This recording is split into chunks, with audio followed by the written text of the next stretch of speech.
As I told you, I wanted you to finish the prompt. I think AI is. So I'm going to pass it on to you. An incredible learning tool. I think when used properly.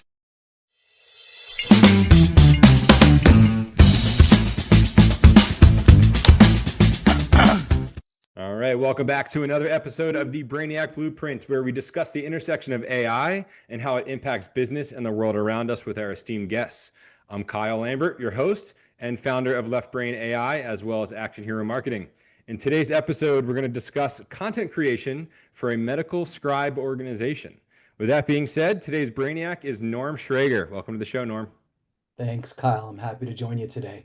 Awesome. Looking forward to, as a marketer, I always love a good marketing and content discussion. So I'm looking forward to this. So you are the director of content at DeepScribe. Again, it's Mhm. a medical scribe solution. So if you don't mind, tell everybody who you are, your background, and jump in a little bit to your role, and we'll talk about DeepScribe and all that good stuff. Sounds great. As you said, my name's Norm Schrager. I started out in television for first decade or so that I was working. So I've been even in from then to now, I've been content all the way. I was in TV programming. I did some editing, did some production, and then made the switch to a web agency when that was a super hot thing to do for the first time. And through that, I became a copywriter, and I joined copy teams for brands rather than end up at an agency. And that's where real content generation and content development started. To throw some names around, I was at Atari, which everybody just loves that reference, and I still do. Absolutely. But I made most of my hay at Bose, and I was there on the online team doing content for about 5 or 6 years, and then got a call. Athena Health, the EHR and billing and patient comms company, was recruiting for the first sizable content team, and that really got me into healthcare tech. And about three or four healthcare companies later, I am with DeepScribe and loving it. DeepScribe is, as you said, it's a AI scribe, or what we call ambient AI technology. So for anyone who's not up on that, you will usually walk into your doctor's office and he or she may find the need to take notes on their computer while they're talking to you, or even jotting them down on post-its and hoping to remember everything that went down later when they actually have to fill out your chart. Ambient AI technology uses an app where the conversation is being recorded. So your doctor is looking at you, Kyle, just as you and I are right now. And then the AI will translate that into a clinical, what's called a SOAP note, a clinical note that is official for the chart. And it cuts hours of time each week for really every provider that uses it. And they can really focus in on what we call that moment of care. So patients love it too. That's incredible. Yeah, I mean, anytime you can kind of increase your service level, especially for something that's so fear-based like healthcare, I And think you're yeah, to see all kinds of returns and satisfaction and everything that you really want as an organization. yeah, we talk about the return to the care delivery, or the return to time, things that I think um, to a person, every healthcare provider got into the business, went to medical school so they could care for people. Yep. And as administrative toils kind of pull them away from that, we think of it as a return. Now you're back to that moment, eye to eye. And one of the things I'm super proud of is that DeepScribe puts a very concerted emphasis on oncology, and there is no, from both a professional and a personal standpoint, there's no, probably no more important conversation between doctor and patient, or doctor and patient's family. So I take a lot of pride in that. And on a personal level, my mom, who just passed, by her last appointment with her oncologist, he had just started using DeepScribe, and she would ask him, "Are you using it yet?" And her last visit, he held up his iPhone. He said, "I'm using it right Well, now." glad she got that moment. I'm sorry for your loss. I know Oh, that's thank you. it's tough, and but I think you're 100% right. If anybody's known anybody, I've had people in my family dealing with cancer. It's Sorry. It's not your standard going to the office and get medicine prescribed to you. It's, you're almost like friends for life with your oncologist. You're Yeah, dealing with them you can forever. be. So Yeah, I agree. You can be. And so the fact that we've chosen that focus philosophically, professionally, and knowing that we excel in being able to deliver an AI model that understands something that complicated is really great. totally agree. Totally agree. All right. So we have a lot of stuff to jump into.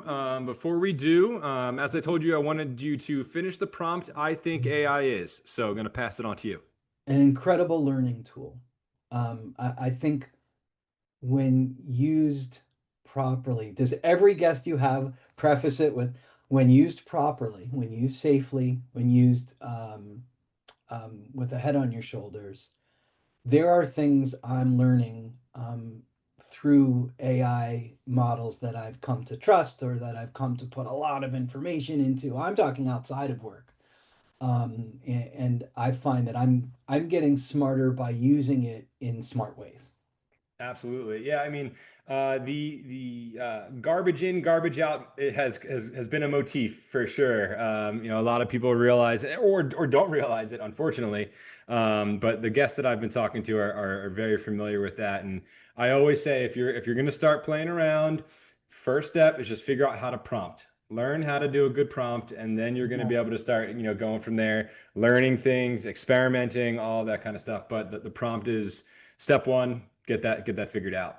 Yeah, it has become, I think, a new mode of research, right? When we went to school, um, whether it was pre-internet or early to mid period of time in the internet, you learned how to research. And I remember that even in my senior year in high school, that being a very focal point of our English teacher. Yeah, And I think this brings another element of how to research. You know, if you're and it's moving beyond prompting now, of course, but let's keep it there. If you've got a flat prompt and you take whatever gets kicked back to you as gospel, you're not using it. It's like you're not finding all the volumes of the encyclopedia 50 years ago or something like that. yeah, I actually had I've built my own little proofreading GPT that I love using as a writer and content person. It's very cool. another set of eyes without having to take the time on someone on my team. And I pointed out to it today, you just contradicted yourself between versions. Yes, we missed something in the first version. Okay, but at least I am your set of eyes now, and I think Yeah, it's a very minor example of getting getting a contribution but also having to keep an eye on it as well. that's interesting. So can you elaborate on that? So you Yeah. have this custom proofreading GPT. Mhm. Is this so, through maybe it's another GPT or just through your processes, you create content and then you upload it to that and say where are there grammatical errors, where is there inaccuracies? Is that what the use case Yeah. is? Yeah, and it comes to from working on small but mighty teams Sure. where in past situations maybe I had a team of five or a team of six. Hey, does anybody want to double proof this?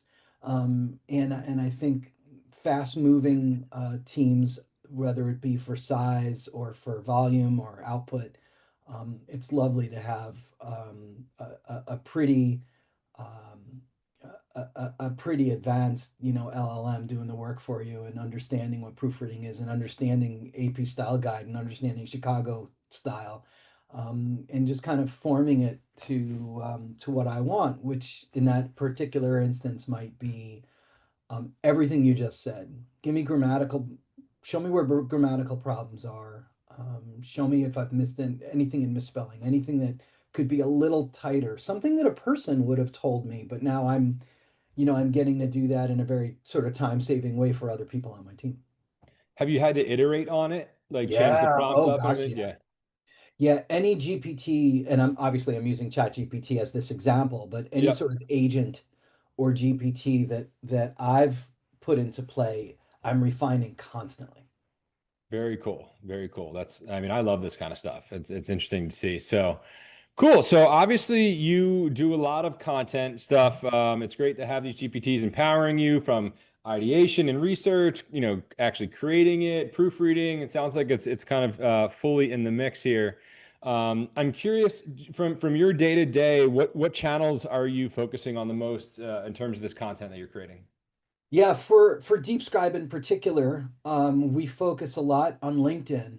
That has to do with brand visibility. That has to do with how competitive the ambient AI market is right now. Sure. And it also has to do with that's where a lot of the hospitals and health systems and even smaller medical practices are putting out their stuff. Clearly, there's like independent providers that go the TikTok route or the Instagram route, but for whom we're trying to get attention, decision makers at oncology groups is a good for instance. Um, and we get a lot of we can have a lot of interaction with our friends at Texas Oncology, with our friends at Ochsner Health, big systems that are really participating on LinkedIn. So I'll produce and or edit videos. We'll do their slideshow carousels on LinkedIn, which are tend to be high engagement, and really have them be as sort of informational, which is the way to go, of course. Everybody should get something for free. Yep. As informational, not just about DeepScribe, although that's there, of course, because of the competitive nature of the category, but about ambient AI as well. And that can be what we know about it and what we've learned from our customers. That can be from our directly from our customers. I love recruiting our happier or more engaged clinicians to jump on video with me and share what they know and share what they want to say.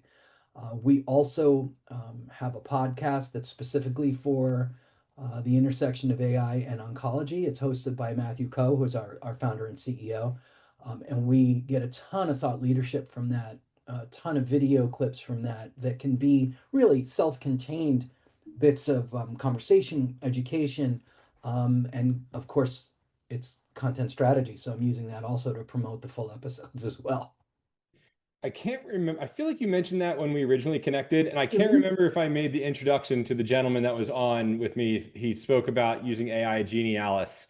They do a lot of oncology work and they use AI to figure out biomarkers. I think he'd be a great conversation. He would. Yeah, we've spoken with Dr. Sean Cozen from the Okay. CEO Roundtable on Cancer, and Dr. Cozen talked about being able to hear, and this is where ambient AI can kind of can capture this, can hear changes and inflections in a patient's voice that may indicate a biomarker or represent a biomarker or indicate a problem. We also recently had on Dr. Deborah Patt, who spoke about using, I hope I'm getting the name right, open evidence, which is AI research that doctors can use to really get greater insight to edge cases that they might not know offhand because they're so steeped in their own education. And we talk about this a lot. The estimate is that the amount of clinical information out there doubles about every 73 days. So anyone who believes that your doctor can know everything, they definitely need and probably appreciate levels of clinical insight that they can go dig into or can be even surfaced to them. That's a wild stat. It And is. I like it reminds me, even if we go industry agnostic, Yeah. I'm going to butcher these numbers. It's the point that I'm trying to make. I don't remember the exact numbers, but it's something like 98% of the world's data was Mm. created in the last like 2 or 3 years, Oh, right? I thought you were So gonna say hours. No, I'm kidding. you might be right about that, honestly, because the stat that I mentioned is a couple years old. So at this point, Wow. the speed of everything it's happening with AI, yeah, it's just it's doubling and tripling just almost overnight. That's super rapid. Yeah. Oh my gosh. So Yeah. yeah, anything that can help them answer their patients' questions, fantastic. So yeah, 100%, 100%. So it's great that you guys have a podcast. Obviously, as a marketer, I love this podcast because it gives me content, long form, short form, media, video and everything. So I'm curious as to how you take that and you morph that content into your overall strategy to, get brand recognition, establish authority, everything like that.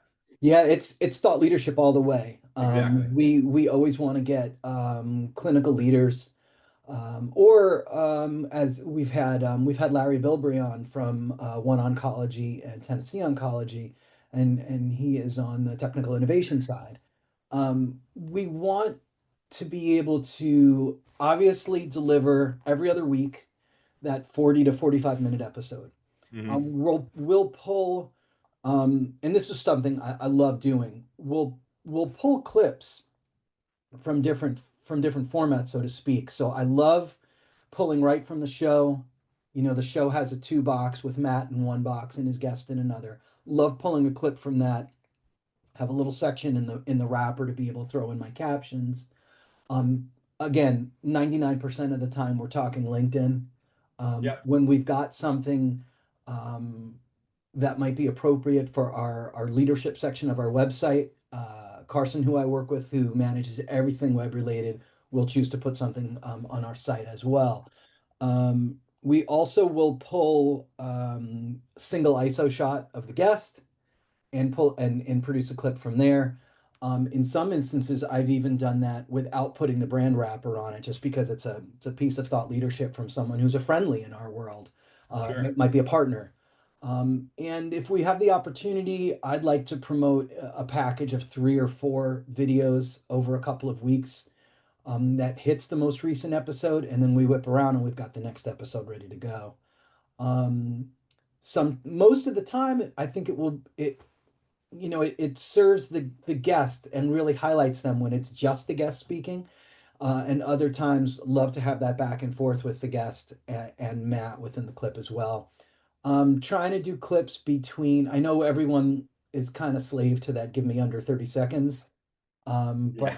But I've been good 45 to 90 seconds on these, and I think that's fine. And if the majority of viewership on LinkedIn is just going to watch the first 15 or 20 seconds, that's fine. That's just an average. There are folks who are going to watch a minute, and they're probably in that clinical world, and we want to talk to them anyway. Yeah, exactly. It'll resonate with them. And in the end, if this is it's of course you're having experts on, so they have actual valuable things to say. Right. People will stay longer. Whether it's 45 seconds or go on YouTube and watch the entire thing. So Exactly, yeah, exactly. And I've learned just sort of anecdotally, you talk about the speed of information. I'm like, where did I read that?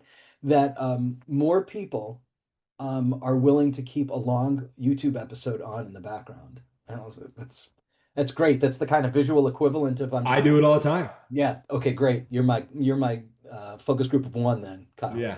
Yeah. I'll say it's usually more of a comedic podcast that I have Mhm. on the background, but yeah, absolutely. Cool. That's awesome. So I want to ask about your content buckets or your content strategy a little bit. So we talked about thought leadership. Hmm. You're highlighting these people and the great insights and work that they're doing. What else are you thinking about? Obviously, there's case study and maybe even testimonial. There's results driven. I'm curious if there's even value of just like maybe highlighting the organization and like the employees and things like that. How have you expanded outside of just thought leadership to really show off the organization and maybe get some traction? Yeah, I'll give you a great example. We just had pretty significant advances in the product.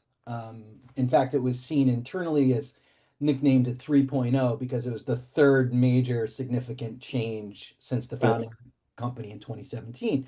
So we're not calling it that externally. So it was very product driven, is very engineering driven, is very philosophically driven. So made sure to get video interviews with 3 people from within the company, our head of engineering, our head of product, and Matt, our CEO, with them having already kind of vetted all of my messaging priorities about what these advances mean, and then working on a Q&A with them in advance. Then I roll that out as a small campaign that does 2 things really. I think it brings around visibility and puts a face to the effort. It's not Hmm. just our CEO and founder talking, it's the people who ran the week-long hackathon or whatever it might have been to get the Yep. team really, really revved up to do the big things. For the context, the big things have to do with um, really heightened personalization that doctors can opt for when producing their notes. So the notes do read and sound like them in any format that they want, and the note is cleaner. The note's more complete. That's just the context. How do we get that out there? And I did a series, just a small campaign. Again, LinkedIn is our major channel. Blog posts summarizing and embedding the video as well. Great stuff. And yeah, got an opportunity to do 5, 6 videos covering all three personalities. Each of them giving that first person view of why this was important to them, what it should mean to the clinicians, how does it, how does it affect that again um, that clinical need. What does the chart look like? What's the experience that the clinician's going to have? That's one example of sort of beyond the thought leadership. Very cool. Yeah, I love those kind of stories highlighting, different people. Everybody has different reasons of like their why, always Yeah. varies. So it's Uh, great to get their Another, voices out there. yeah, I love the multiple voices as well. The big one is something we just simply call customer stories, and that covers a lot of ground. That, as you said, could be case studies, especially in ambient AI. Everyone's like, how are we measuring this? Everyone on the skeptical side. Is it hours saved? Is there ROI to it? And there is. Is it hard ROI? Is it soft ROI? With so case studies become, I won't say challenging, but boy, when you can get metrics, and then that's always been right. That's always been the third party strength when you have Hmm. case studies. You can't argue with the data. Love case studies. Mostly love spending 20 minutes with a provider remotely like we're doing right now. Edit clips from that. Really get to show off who they are. My first question to a clinician is always, regardless of what we're talking about, tell me about your approach to care. What are you thinking about when you've got a patient sitting across from you? And we really want to highlight what that means in the larger sense, how they represent their own organization in that way. And then we start getting into, okay, you've implemented AI into your day. What has that meant? How are you looking at DeepScribe? Where is it helping you? And those are great. We put those on our site. We put those on LinkedIn. We brag about the organization that we're talking to and the doctors that we're talking to. Of the customer story initiative, that's my favorite. Very cool. I love that stuff. So when you're talking to these clinicians, do you ever find value? And I default to answering this question no. Sometimes like you can like too much jargon isn't great, but do you get super deep with these people and really technical? Obviously you're like it's there's a difference between customer service and like patient service language and Totally. actual like oncology terms and jargon and stuff like that. So I'm curious how deep you get into some of those, and is there value in that, or is it just like is that too specific and nobody wants to really be listening to it, and it's not necessarily relevant to your service? It's just like we're going to show you how you can save time and give better care. Yeah, I don't think it goes too deep into the vernacular. Yeah. Mention diagnosis intelligence or a soap note or things that would just be sort of general good knowledge for healthcare documentation or healthcare technology. Hmm. We don't Most of the time we don't get too in the weeds. We'll we've had interviews where we'll talk about I remember a PAC talking about very specific condition diagnoses, and she was saying it as an example of, no, now I can take my patient over here and show it to them in the chart because DeepScribe has documented it. I don't think we've ever gotten any deeper than that. I actually had to go look up what she was talking about Nice. Yeah, yeah. when I was transcribing it and captioning. So yeah, it's usually just about what's your day like. We'll have someone talk about managing bilingual patient visits. That's about that's beautiful.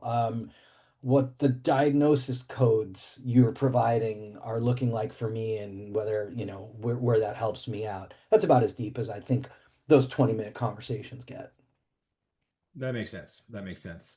So I think you made an interesting point there that you had to kind of like look up what something meant. So, I know that you are a content guy and a marketing guy, and you've throughout your career had to learn about different topics. That's one of the things that I like about marketing is just you kind of get under the hood with a lot of different, industries and products.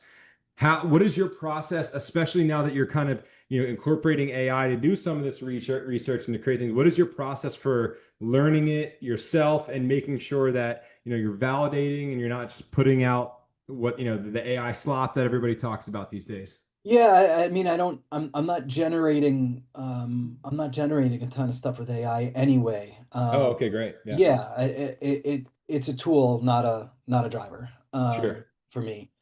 I I go the old route of throwing it into Google, but now The with old route. the old route, right? But now getting the Gemini responses, at least you can see the source material. If you see the Gemini summary, it's always got a link to the source material. I recognize, my first year at Athena Health was 2011, and after a while, you start to understand and know the names of the reputable publications, whether they be journals or whether they be industry mags or whatever, or industry pubs. Industry mags. I'm showing my age. Stuff getting like delivered in the mail. Um, but yeah, clearly if you've got something specific that might be clinical or oncological, you can find that. Yeah.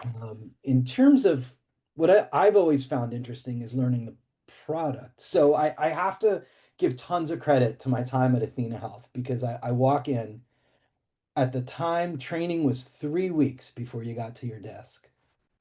And 3 weeks. Okay, three wow. That's three yeah. weeks. And I remember because at the time they took such pride in hiring people that knew how to do stuff well, and then thought, we'll teach you the healthcare end of things. And I remember first day, first minute, okay, raise your hand if you know how a doctor gets paid in America. And some of us raising our hand, some of us not raising our hand. I didn't know. And I'm like, great, let's start there. And you just get this bank of knowledge. And then about a month later, I'm at an offsite and I asked my two bosses, how did you guys, neither of them had started in healthcare. How did you get, and they're rolling their eyes and going, you'll get there. Give yourself 6 months to start understanding things. Yep. Just give yourself a year to start understanding how we do things here. Yeah. And that was a huge permission to learn.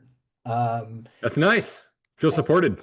a place like that covered so much or covers so much, billing, electronic health record system, patient communication. Um, uh, when I was there, they had just started with population health management tools. And so I just got that opportunity to learn so much. And places I had been since then were kind of subsets of that. Hmm. So I could take what I needed.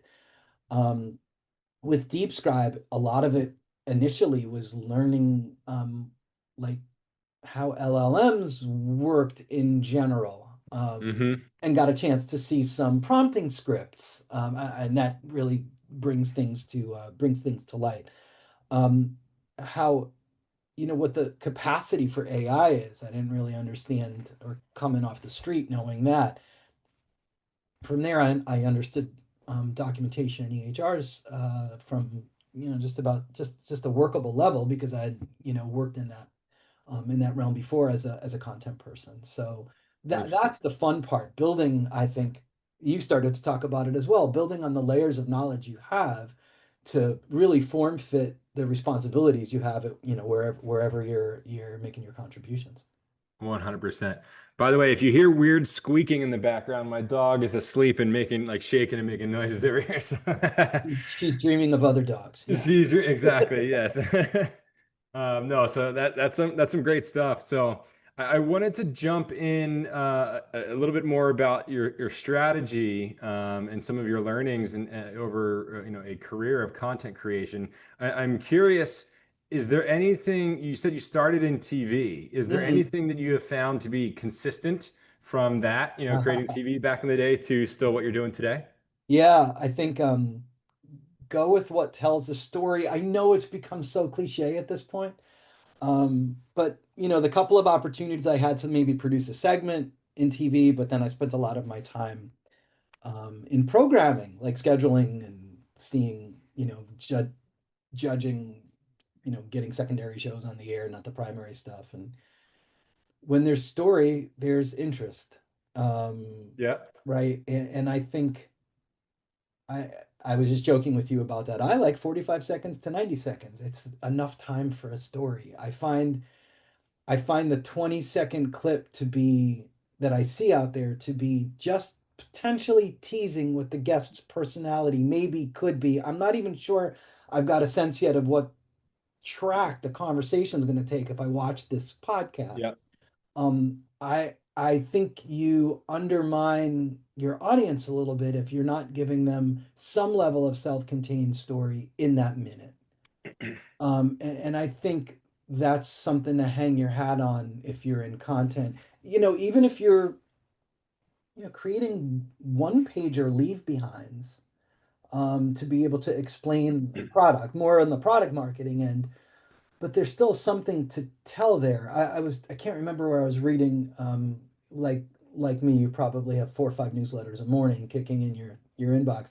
And I was reading something today that even in the defining um, a benefit that solves a problem, there's a story there. And if you're setting the environment rather than describing the benefit, you've just defaulted to a story.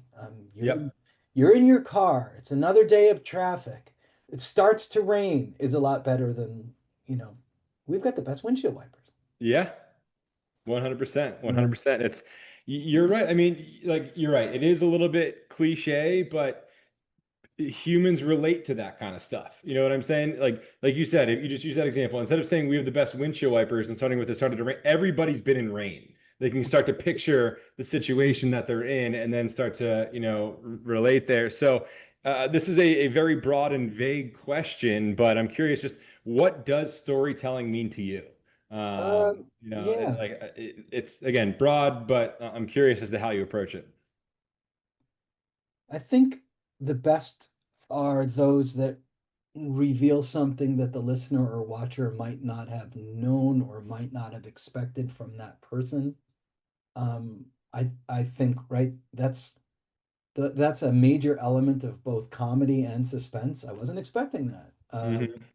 And I'm not saying that that content marketing for, B2B or technology company, has to aspire to be telling cinematic stories necessarily, but oh, that's a point of view I hadn't thought of. Um, we're setting up to have a podcast guest within a couple of weeks who's one of the few AI delayers. I don't know. I'm still a skeptic. I don't even use you guys. And when I mention to people that's the type of guest we're going to have on, they go, that I want to hear. Um, that's counter to what I might have expected on your podcast, so to speak. Sure. Um, so it could be anything. We just had on her episode just went live this week. Dr. Diane Reedy Lagunas, who is head of clinical oncology at Duke, um, Oh, okay. and her stories, her I'm just thinking, for instance, so firm about I will not talk to one of my patients with a computer screen in front of me. And Mm, the story there is just in the how she's saying that and how committed she is to, like, that's just the way it is. And so maybe we wouldn't have been surprised by her saying that, but it's certainly interesting. And I think on that storytelling angle, the way she's saying it. So it is a broad question and with a lot of potential answers, but I think you know it, you feel it. The old, tell people what you're going to show them, show it to them, tell them what they saw. I don't think we have to yeah. go that far, but it does kind of set a bit of a standard that says that this was worth showing you. 100%, 100%. Again, comes back to that value. Right. I'm curious from your perspective when you're creating content, and I'm sure it would vary if we're talking about DeepScribe or different organizations. What do you find the most effective emotion to create? Is it fear? Is it that surprise, like you mentioned? Is it maybe like FOMO people talk about? Yeah. There's the positive angles and everything. So I'm curious what you find the most effective. When I think in talking to healthcare providers, the old hearts and minds, where we're not just seeing you as a clinician.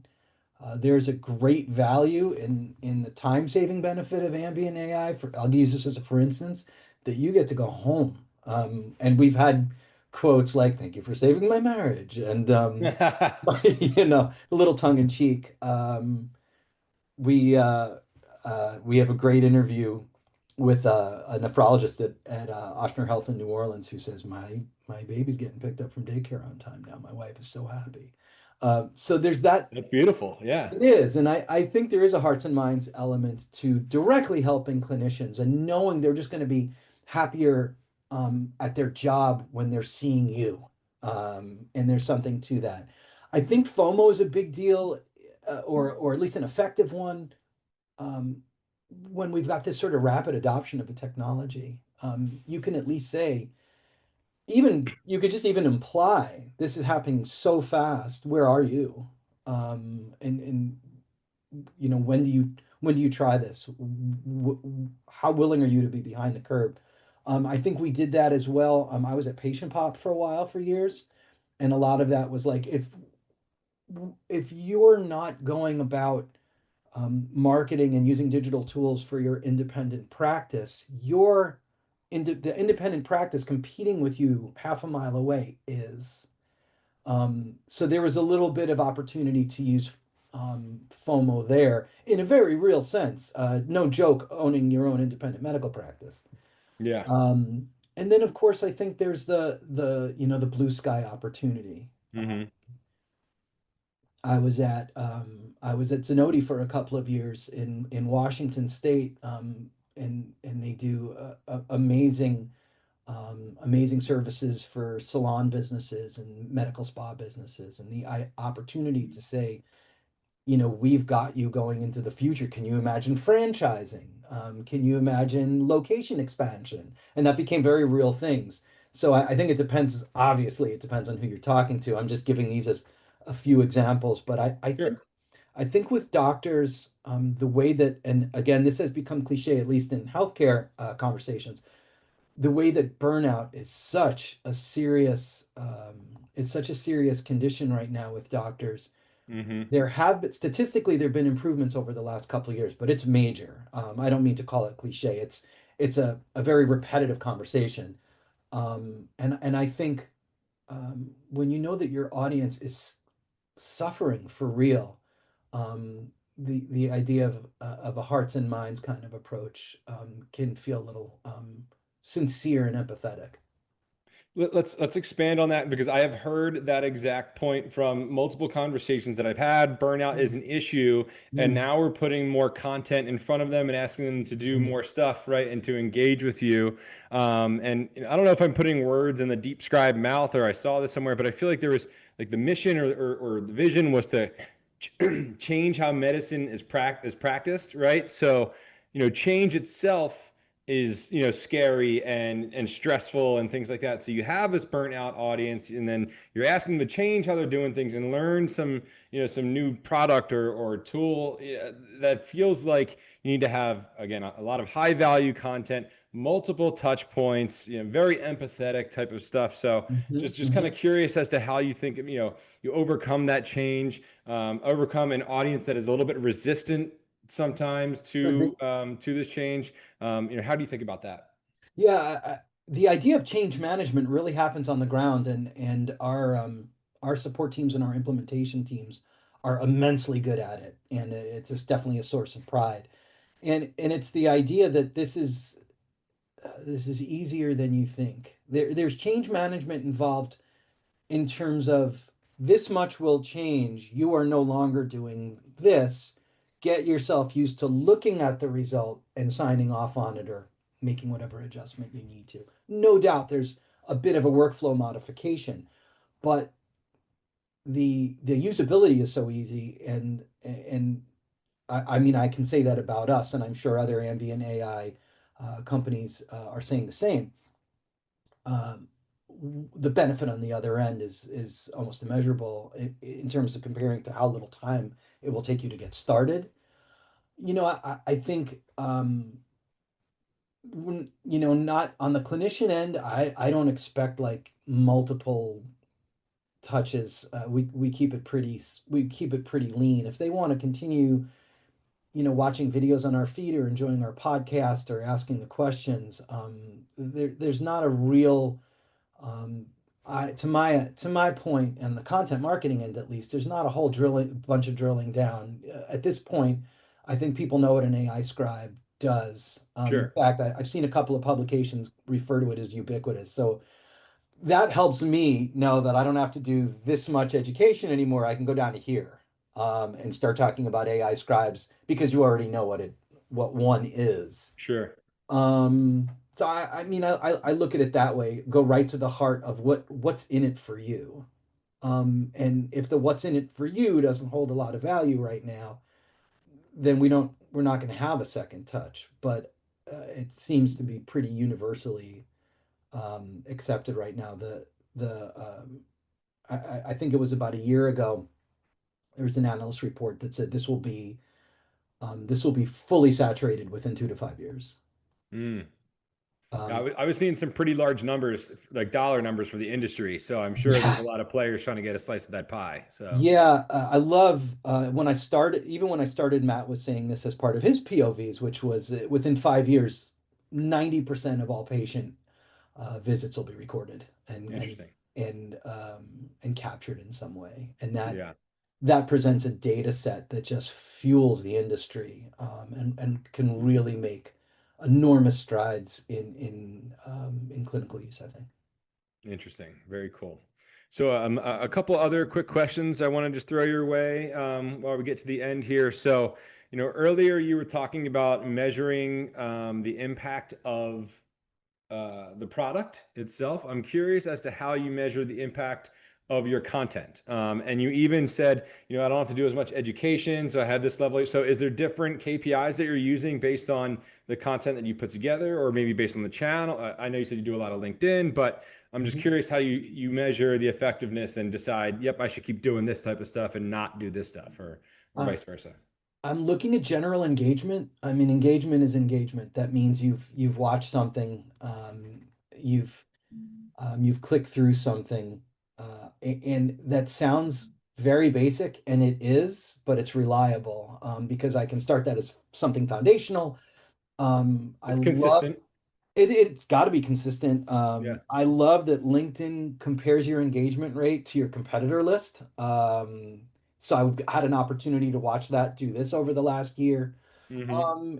and then take a lot of learnings from their insights. And that's quite frankly why we started doing carousels on a regular basis, because we knew that people were responding.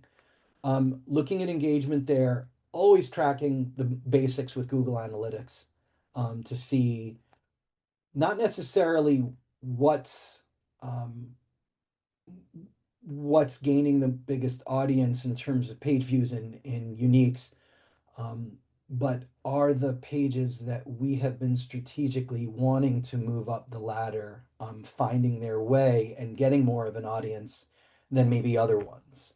Got it. And that strategy, changes. That's not my personal strategy. That's other team members, but we're tracking to see, how does that look quarterly? How does that look monthly?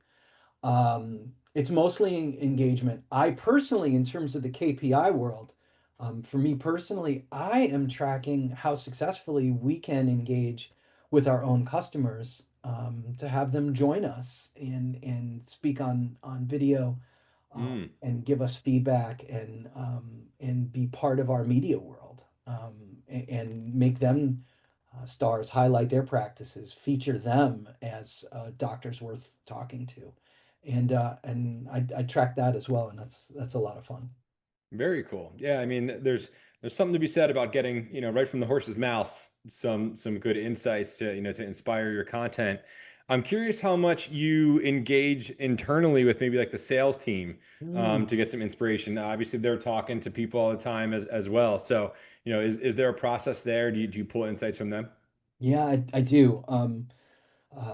One-on-ones to go through presentation decks, creating a couple now and going right to the guy that's going to do the presentation and go, you see this needing a lot more. Do we want to talk track this?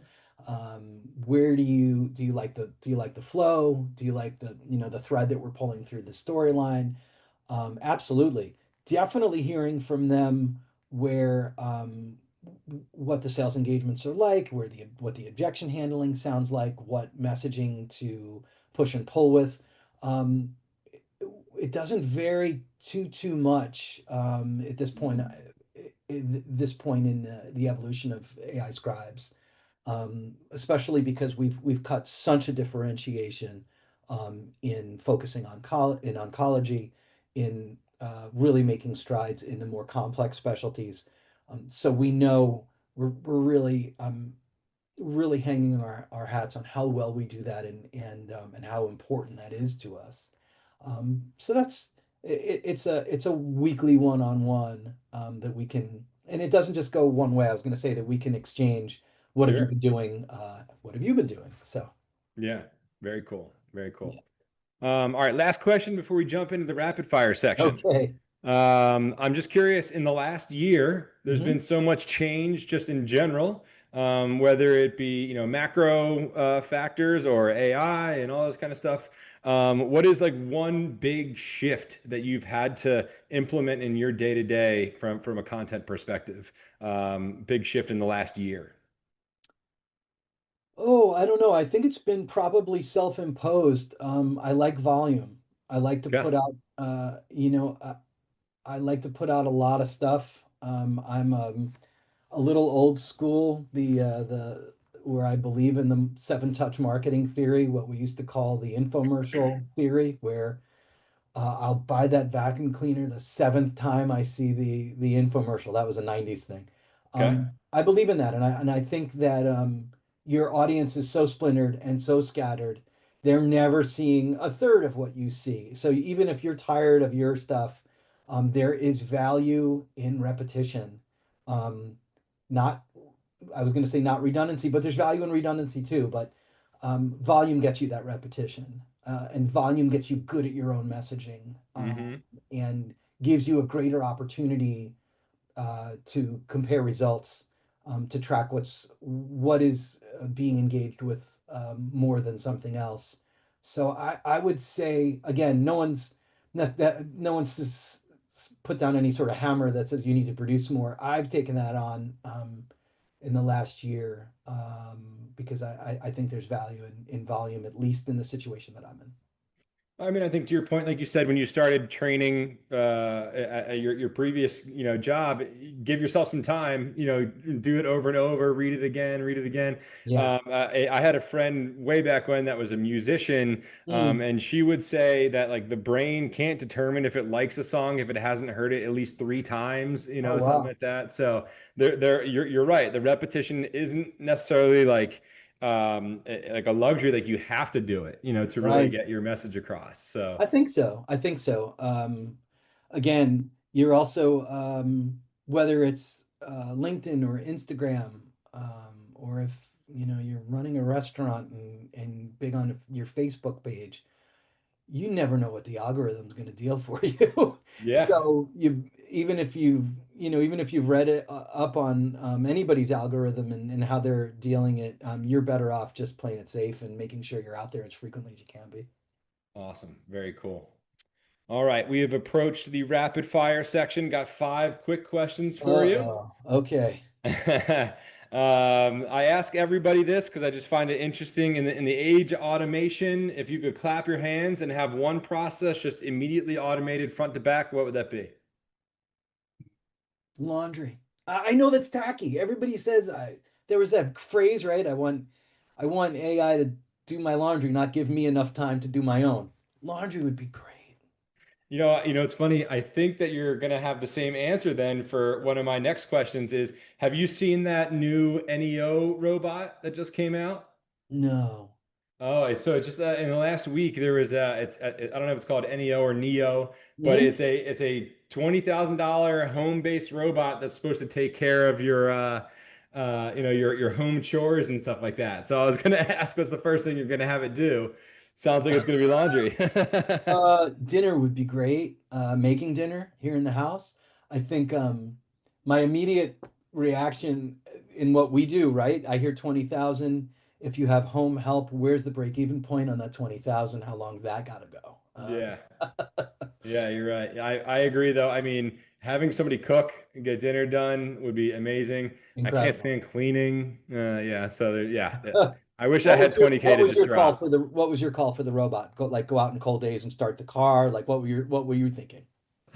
Yeah, I think I'm right there with you. I think it would either be food or cleaning. If I'm being honest, as a business owner and Right. as a social person and everything, having to do the same thing over and over is just like, man, I'm losing money or fun or like whatever it is. I should be, answering email, so it's just like, God, why am I cleaning again? But again, Yeah. I have two animals and all like, oh, so I gotta do it. So You do. I'm with yeah. you. Um, cool. So what is the most surprising thing that you have learned while working with doctors, or just in healthcare in general? Oh, I won't say surprising, but I think um, what sticks with me over the years is that they're underappreciated. Fair enough. Fair enough. I'm sure they would enjoy hearing that too. I told my MA that yesterday while he was putting my IV in after a procedure. I said, "Man, you guys are underappreciated." Yeah, 100%. You mentioned, your mom passing. My earlier this year, my dad passed away, and he was in the ICU for a while. Oh And wow. watching these nurses do their thing, I was like, wow, like it is like this could have been so much worse. But you guys made it amazing. So I Oh, that I'm that really sorry about that, resonates. Kyle. No, Yeah. I appreciate it. Yeah. Um, cool. So, question four, if DeepScribe was a sports team, what would Mm. the mascot be? Oh, it would be our I'm gonna go with the logo. It would be like well I'm gonna mush a couple things. It'd be like a heart with the EKG and the swinging stethoscope. I love our logos. Okay. Just add some legs, and maybe a mouth with, something that pops out and you're good. You know, we can it could be squishy at an event before you know it. I don't know. Yeah, there you go. All right. And then for you specifically, if you were a superhero, who would you be? Uh, I'm low on my superhero knowledge, man. Uh-oh. I would be yeah. If I were a superhero, Or what power would you want? Well, we could say that. what power would I want? Definitely being able to just kind of walk on air. I don't even need to fly. I just need to be a good 10 feet above traffic. There you go. We'll do that. Or if there's a superhero that just gets better at playing music without practice, I'll take that. That's awesome. So I asked earlier, when a previous episode, have you ever seen the movie The Matrix? Sure. So my question was, if you could, non-work related, plug into The Matrix and like learn one fun skill, what would it be? My answer is, plug in and know the lyrics and the music to every single song. I think that would That's be very great. cool. That's great. Yeah.